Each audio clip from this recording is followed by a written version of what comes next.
अस्सलाम वालेकुम नाज़रीन, प्रोग्राम अंदर की बात मुज़म्मिल सोहरवर्दी के साथ मैं हूँ आपकी मेज़बान इक़रा रियाज़। हमारे साथ मौजूद हैं आपके पसंदीदा तज्ज़िया निगार मुज़म्मिल सोहरवर्दी। अस्सलाम वालेकुम, वेलकम टू द शो। क्या हाल है आपका? वालेकुम सलाम, बिल्कुल ठीक। आप सुनाएँ कैसी तबीयत है आपकी? मैं ठीक हूँ, अल्लाह पाक का शुक्र है। आई एम श्योर हमारे नाज़रीन भी ठीक होंगे। सर, प्रोग्राम का आगाज़ करेंगे। सबसे पहले बात करेंगे गोली क्यों चलाई? और अब जब सवाल किया गया सीएम केपी से कि गोली क्यों चलाई, उन्होंने भी एक आगे से दिलचस्प जवाब दिया है कि उनकी आर्मी चीफ से इस पर बात हुई। तो इस मुत्तलिक आप क्या कहेंगे? देखिए, गंडापुर ने ऑन द रिकॉर्ड सहाफ़ियों से गुफ्तगू करते हुए कहा है कि उन्होंने आर्मी चीफ आसिम मुनीर साहब से पूछा है कि 26 नवंबर को डी चौक पर गोली क्यों चलाई फ़ौज ने? हुँ, और अब तक तहरीक-ए-इंसाफ का मुकदमा भी यही है कि डी चौक पर जो गोली है वो फ़ौज ने चलाई है और बाहर दुनिया में तो उसको मैसेकर ऑफ इस्लामाबाद कह रहे हैं, पाकिस्तान में नहीं कह रहे। इस हवाले से उन्होंने कुछ अभी तक शवाहिद भी पीटीआई सामने नहीं ला सकी कि क्या पहले तो कह दिया था 400 लोग मर गए हैं, फिर खोसा साहब ने कुछ कह दिया, फिर 12 हो गए, फिर 10 हो गए, 14 हो गए, अभी तक कोई एग्ज़ैक्ट फ़िगर भी सामने नहीं आया। लेकिन हुँ, छोड़ें, एक आदमी भी मरा है, तो मैं उस पर भी बात करता हूँ, मेरे लिए फ़िगर इम्पोर्टेंट नहीं है। तो गंडापुर कह रहे हैं कि उन्होंने जनरल आसिम मुनीर से ये सवाल किया है कि फ़ौज ने 26 नवंबर को डी चौक पर गोली क्यों चलाई? जनरल आसिम मुनीर ने उनको जवाब दिया है कि वफ़ाकी हुकूमत ने 245 के तहत फ़ौज और रेंजर्स तलब किए हुए थे और उस वक़्त जो फ़ौज और रेंजर्स वहाँ मौजूद थे, वो वफ़ाकी हुकूमत के ताबे थे और मेरे ताबे नहीं थे। उन्होंने जो भी काम किया है, वो वफ़ाकी हुकूमत के अहकामात पर किया है। क्योंकि जब हुकूमत फ़ौज तलब कर लेती है या रेंजर्स को तलब कर लेती है, फिर वहाँ पर वज़ारत दाखिला का हुक्म चलता है। ये बात आसिम मुनीर साहब की बिल्कुल ठीक है। वहाँ फिर आसिम मुनीर साहब की कमांड नहीं होती, वो वफ़ाकी हुकूमत की कमांड में आ जाते हैं। तो उन्होंने ये जवाब पीटीआई को दिया है और मैं समझता हूँ आईनी और कानूनी तौर पे तो उन्होंने ठीक जवाब दिया है कि अगर 245 के तहत किसी भी ज़िले में, किसी भी जगह फ़ौज तलब की जाती है और तो उस हुँ। फ़ौज से फिर क्या काम लेना है, तो वो तो वहाँ जो फ़ौज तलब करती है हुकूमत, उसकी ज़िम्मेदारी है। अब गंडापुर साहब ने ये तो नहीं बताया कि वो इस जवाब से मुतमिन हैं या नहीं और उस इस हवाले से मज़ीद जो उनसे सवाल किए गए, तो उन्होंने उनका जवाब भी नहीं दिया और उन्होंने कहा कि मेरी और जनरल आसिम मुनीर की क्या बात हुई, कहाँ बात हुई, किस माहौल में बात हुई। मेरे सवाल के जवाब में उन्होंने क्या कहा, उनको मैंने क्या कहा, इतनी तफ़सीलात नहीं मैं बताऊँगा। इतना ज़रूर मैं बता दूँगा कि गोली चलाने पर मेरी उनसे बात हुई। उन्होंने कहा कि हुकूमत ने आर्टिकल 245 के तहत फ़ौज और रेंजर्स तलब की हुई थी। वो वहाँ पर हुकूमत के मतहत थे। जो हुकूमत ने ऑर्डर दिया होगा उन्होंने वो काम किया होगा। हुँ, मतलब आसिम मुनीर साहब का मतलब मौक़िफ़ ये था कि वो मेरी कमान में नहीं थे और ना ही मैंने ऐसा कोई ऑर्डर दिया है।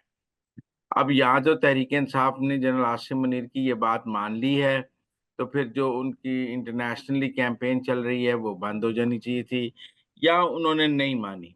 लेकिन इस हद तक बात ज़रूर ऑन रिकॉर्ड आ गई है कि गोली क्यों चलाई का सवाल आसिम मुनीर साहब से गंडापुर साहब ने किया है और हुँ, उसका जो जवाब है, उन्होंने मुझे उम्मीद है इमरान खान को भी बता दिया होगा और पार्टी को भी बता दिया होगा। अब अगर पार्टी को ये जवाब देखिए आईनी कानूनी तौर पे तो आसिम मुनीर साहब ने ठीक जवाब दिया। ये वैसा ही जवाब है जैसे उनसे जब पूछा गया कि अगर खत आपको मिले तो आप क्या करेंगे? तो उन्होंने कहा वज़ीर-ए-आज़म को भेज दूँगा। जो कि सबने कहा कि आईनी कानूनी तौर पर आर्मी चीफ का सियासी खत से कोई ताल्लुक नहीं है। अगर उन्हें कोई सियासी खत मिले, तो उन्हें वज़ीर-ए-आज़म को भेज देना चाहिए। इसी तरह उन्होंने कहा कि 26 नवंबर को वहाँ जो फ़ौज, पैरामिलिट्री फ़ोर्सेज़ या रेंजर्स मौजूद थे, वो उस वक़्त फ़ौज की कमान में नहीं थे, वो वहाँ वफ़ाकी हुकूमत की कमान में थे, उन्होंने तलब किए हुए थे। तो उन्होंने जो भी अहकामात लिए होंगे, वो वज़ारत दाखिला से लिए होंगे। लिहाज़ा कानूनी तौर पे तो उन्होंने ठीक बात की है और मेरे ख़्याल में आईनी कानूनी तौर पे उनकी ये बात जायज़ भी है। तो इस हद तक दिलचस्प बात है और चीज़ें ऑन द रिकॉर्ड आ गई हैं कि फ़ौज का ये मौक़िफ़ है कि हमने गोली नहीं चलाई है। फ़ौज का आर्मी चीफ़ का ये मौक़िफ़ है कि वहाँ अगर कोई गोली चली है या वहाँ कुछ हुआ है, चली है या नहीं चली है, उससे मेरा कोई ताल्लुक नहीं है।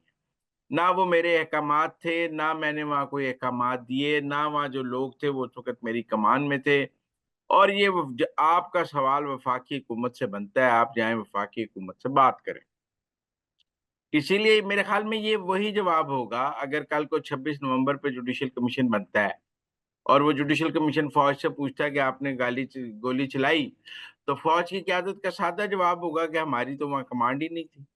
वो कमांड उस ये वक़्त तो फेडरल गवर्नमेंट की थी और मोहसिन नकवी की थी। मोहसिन नकवी ने कोई हुक्म दिया होगा, उसके तहत हुआ होगा। फौज की कमान नहीं थी वज़ारत। तो मेरे ख़्याल में काफ़ी हद तक जो लीगल पोज़ीशन है वो क्लियर हो गई है कि अगर कानूनी तौर पे भी पूछा जाएगा तो यही जवाब है जो उन्होंने गंडापुर को दे दिया है। सर और मज़ीद सीएम-केपी की जानिब से गालियों का भी ज़िक्र किया गया कि उन्होंने जिनको दी और वो उस बात को ओन करते हैं, उस पर स्टैंड करते हैं। फिर एक बार फिर से मुनाज़रे की बात भी की, तो इस मुतल्लिक़ भी हमारे नाज़रीन को थोड़ी-सी आगाही दीजिएगा। देखिए, गालियाँ उन्होंने महज शराफ़त को निकाली, हुँ, जो इमरान रियाज़ खान के करीबी दोस्त हैं, लेकिन वो कह रहे हैं मैंने इमरान रियाज़ खान को नहीं निकाली, वो हिस्सा उसका डॉक्टरेट था, जो इमरान रियाज़ खान के हवाले से था, वो मेरा नहीं था, वो डॉक्टरेट है। लेकिन महज शराफ़त को मैंने गालियाँ निकाली हैं और महज शराफ़त ने वो गालियाँ बाद में मीडिया में लीक भी की हैं और उसकी एक दूसरी कॉल भी लीक की है, लेकिन उसको उन्होंने ओन किया है कि हाँ, वो मैंने निकाली हैं। बाकी उन्होंने क इमरान रियाज़ खान के जो इल्ज़ामात हैं या शेर अफ़ज़ल मरवत ने जो इल्ज़ामात लगाए हैं इमरान रियाज़ खान पर कि वो माइनिंग का ठेका माँग रहा था, इस हवाले से उन्होंने कहा है कि मैं बात नहीं करना चाहता और मैं इस हवाले से कोई वज़ाहत भी नहीं देना चाहता। फ़िलहाल वो मेरा ख़्याल है इमरान रियाज़ खान के साथ कोई बहुत बड़ा फ्रंट खोलने के लिए तैयार नहीं है, लेकिन हुँ, इस हद तक उन्होंने इमरान रियाज़ खान को ज़रूर तनकीद का निशाना बनाया कि मोबाइल के आगे बैठ जाते हैं और जो मर्ज़ी बोल देते हैं। ये तो यूट्यूबर्स को उन्होंने बनाया है निशाना। अब वो हुँ, ब ज़्यादा नाराज़गी तो उनकी पीटीआई के हामी यूट्यूबर से ही है ना। हुँ, वो कि वो उनको जो तनकीद का निशाना बनाते हैं, तो वो उनको आदिल राजा से है या इमरान रियाज़ खान से है या शहबाज़ गिल से है या शहज़ाद अकबर से है, तो उनको इन इन लोगों से ही नाराज़गी है, इन्हीं के बारे में वो ये बात कर रहे थे और किसी के बारे में तो वो ये बात नहीं कर रहे थे। सर आगे बढ़ेंगे, अब बात करेंगे अफ़सोसनाक वाक़या करनाल में मंगचर हमले में सैंडी के प्रोजेक्ट में जो चीनी कंपनी एमसीसी के सप्लाई काफ़िला था, उसकी सर 29 गाड़ियों को निशाना बनाया गया है। तो ये बलूचिस्तान के जो हालात है, क्या दोबारा से शदीद ख़राब होने की तरफ गामज़न है या फिर ये टाइम टू टाइम हो रहा है और इस पर काबू पाने की कोशिशें मज़ीद तेज़ कर दी गई हैं? देखिए आज तो सैंडक वाला वाक़या हुआ है जिसमें 29 गाड़ियों को निशाना बनाया गया है। कल बुलान पर एक सड़क उन्होंने 5 घंटे के लिए नाका लगा लिया था, जिसमें पीपल्स जी, पार्टी के एक एमपीए को भी रोका था और उस एमपीए ने भी फिर वहाँ सरेंडर किया, उसने अपनी बंदूकें नीचे कर लीं, उसका असला सारा ले लिया और उसको जाने दिया, लेकिन तबलीगी जमात के 2 बंदे मार दिए। तो अब वहाँ हुँ, मुख्तलिफ सड़कों को रोक कर ये जो बलोच दहशतगर्द हैं, ये इस तरह के वाक़यात कर रहे हैं, लेकिन आज वाले वाक़ये में ज़्यादा बचत इसलिए होगी कि कोई फ़ॉरेनर निशाना नहीं बना इसमें और कोई चीनी या कम माल ज़रूर पाकिस्तान की मादनियात का ज़रूर नुकसान हो गया कि 29 गाड़ियाँ वो लेके जा रही थी वहाँ से सैंडक से कराची माल, वो ज़रूर उनमें से कुछ तबाह हो गई हैं, लेकिन कोई चीनी को नुकसान नहीं हुआ, किसी चीनी की जान नहीं गई, कोई फ़ॉरेनर नहीं ज़ख्मी हुआ। लेकिन ये बात मैं आपकी मुत्तफ़िक हूँ कि बलूचिस्तान के हालात बहुत कशीदा हैं और बलूचिस्तान के कुछ अज़ला में रोज़ाना कोई न कोई कार्रवाई हो रही है, डेली। और जी, अब वो बलूचिस्तान इतना बड़ा है कि वहाँ हर वक़्त हर इंच-इंच पर फ़ौज लगाई भी नहीं जा सकती, तो रकबे में इतना बड़ा है। तो इस बात का बलोच दहशतगर्द फ़ायदा उठाते हैं कि दिन में किसी दिन, किसी जगह एक जगह नाका लगा लेते हैं, किसी दिन एक जगह कोई कार्रवाई कर लेते हैं। बहरहाल ये सैंडक वाली कार्रवाई तो बहुत स्ट्रैटेजिक कार्रवाई है, क्योंकि सैंडक में हम यूएस वो सऊदी जो है वो इन्वेस्टमेंट भी इन्वेस्ट चाहते हैं और फ़ॉरेन इन्वेस्टमेंट भी चाहते हैं। तो ये जो निशाना बनाया गया है, ये दरअसल पाकिस्तान की फ़ॉरेन इन्वेस्टमेंट को रोकने के लिए ये निशाना बनाया गया है, क्योंकि जो दहशतगर्द तंज़ीमें हैं, वो बलूचिस्तान में फ़ॉरेन इन्वेस्टमेंट को रोकना चाहती हैं, क्योंकि भारत भी यही चाहता है और जो पाकिस्तान के दुश्मन हैं, वो भी यही चाहते हैं। तो जानकर ये जो बनाया जाता है, ये ब इन्वेस्टमेंट को रोकने के लिए बनाया जाता है। तो सर आपको क्या लगता है कि कहाँ पर ऐसी खामियाँ, लूप होल्स हैं जहाँ पर गवर्नेंस को काम करने की ज़रूरत है, हुकूमत को बेहतरीन इक़दामात की ज़रूरत है? तो इस मुतल्लिक़ आप क्या कहेंगे? देखिए, ये नेटवर्क इनका तोड़ना पड़ेगा, ये जो बलोच हैं, पहाड़ों पे हैं या इनको अफ़गानिस्तान और ईरान में पनाह मिलती है, इनके वहाँ पर ट्रेनिंग कैंप्स हैं, इन सब चीज़ों को पे हमें अफ़गानिस्तान और ईरान की मदद चाहिए क्योंकि वो सेफ हेवन्स हैं अफ़गानिस्तान और ईरान और इस बारे में ईरान से भी बात हुई है और अफ़गानिस्तान से भी हो रही है। लेकिन दोनों तरफ से इन बलूच दहशतगर्दों को वहाँ पे रॉ के सेंटर्स भी बने हुए हैं जो इनको पैसे देते हैं और रॉ का एक नेटवर्क मौजूद है जो इनको वहाँ से यूज़ करता है।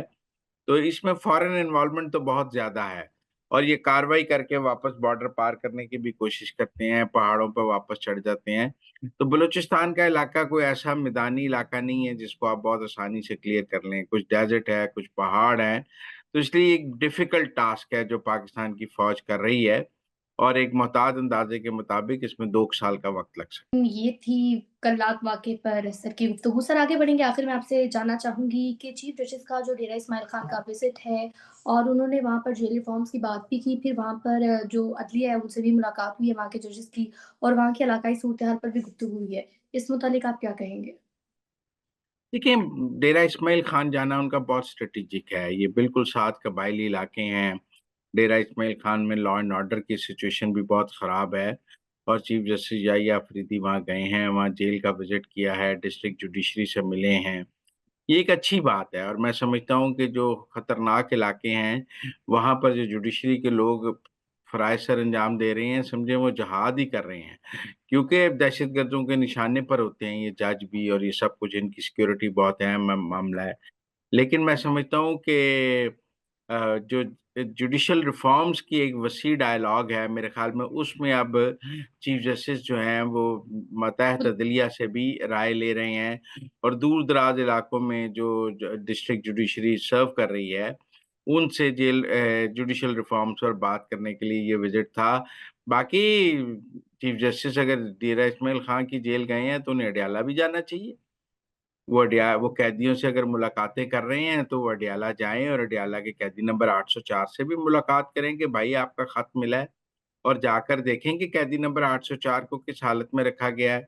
मैं तो कहूँगा चीफ जस्टिस को कि वो पहली फुर्सत में अडयाला जाएँ और कैदी नंबर 804 की हालात देखकर फिर कौम को बताएँ कि कैदी नंबर 804 को किन हालात में रखा गया है, कितना बड़ा सेल है, खाने में क्या मिलता है।